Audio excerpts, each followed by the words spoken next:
This one's called Drive Safe Mode. You get behind the wheel of your car and you head on out.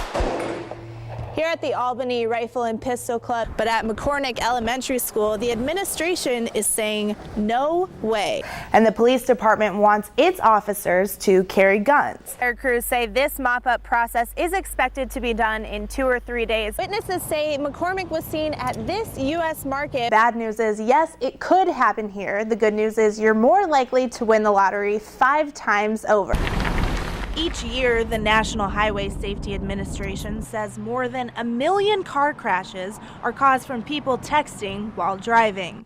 Some drivers in Eugene say it's a simple temptation to avoid. Well, I think it's sad that we have to have laws that outlaw things like that.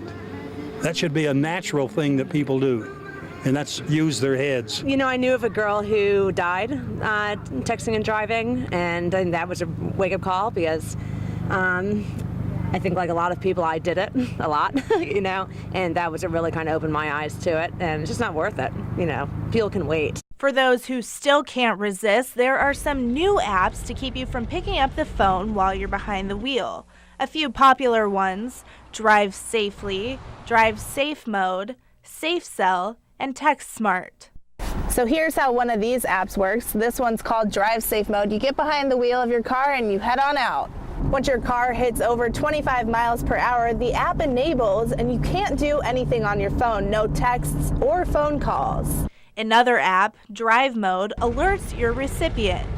You don't have that temptation to answer the phone because it automatically replies with a message telling the texter or the person emailing me that I'm driving and my response can wait. Some extra incentive: Eugene police can hand you a $150 ticket if they see you texting or calling while driving. It's just like driving blind. When you're texting, you're looking down, you're not paying attention, you're not looking ahead, so you can't react. So just figure, shut your eyes for 5 seconds and drive. Well, that's what you're doing. Honestly, God has my back, and with that, I feel good about things. I just know that there's a plan for my life. There's a plan for all this. Doctors told him 3 life-altering words: you have cancer, 2 types of cancer, and even worse, you have through the weekend to live. Yeah.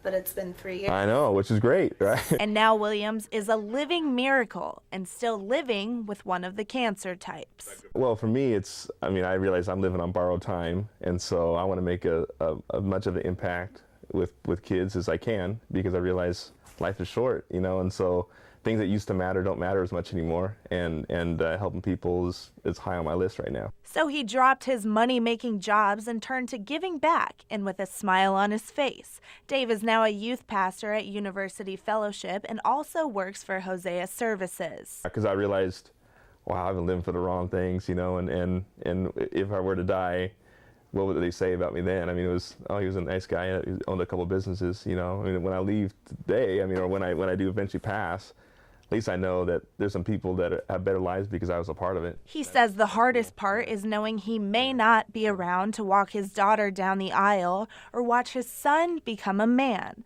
But despite the looming timeline, he keeps a positive mind. I just tell her, you know, the bottom line is let's just enjoy the moments we got, and they're all treasured, and they're on borrowed time, so let's just enjoy them together, you know. We were a bunch of overachieving 125-pound weaklings, you know. And we really wanted to give the bird to the world. You may remember their hit song, Zoot Suit Riots, which climbed the charts back in '98.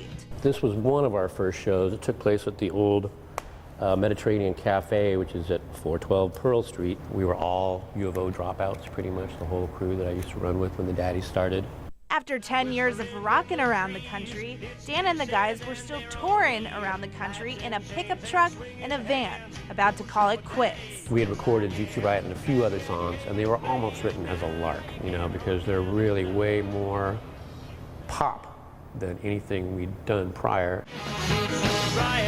And sure enough, a record label in LA picked up their song, and in the blink of an eye, they've got their own tour bus, being treated like kings. Like what? Like rock star stuff. Oh, at a certain point, it got to be like 4 cases of beer and 2 bottles of hard alcohol and 4 bottles of wine. We need hot towels, we need cold towels. We need water that's there and cold and room temperature when we show up. But after life in the limelight faded a bit, Dan reverted back to his second love, the restaurant business. When we took the floor up, we discovered this beautiful floor that is full of cork boot spike marks. The old Ruthie B's building on Main Street in Springfield is the new home to Planktown Brewery. Nice cocktails, nice wine, great service. But, you know, we also want it to be a little bit of a clubhouse. And it's set to open in the next 2 weeks. You can't really tell, but this is where the brewery is going to be. But to Dan, the opening of Planktown is more than just another bar. Renewal. Because it'll be that for me in my personal world. It'll be that for hopefully downtown Springfield to some extent. I mean, whatever we can help with.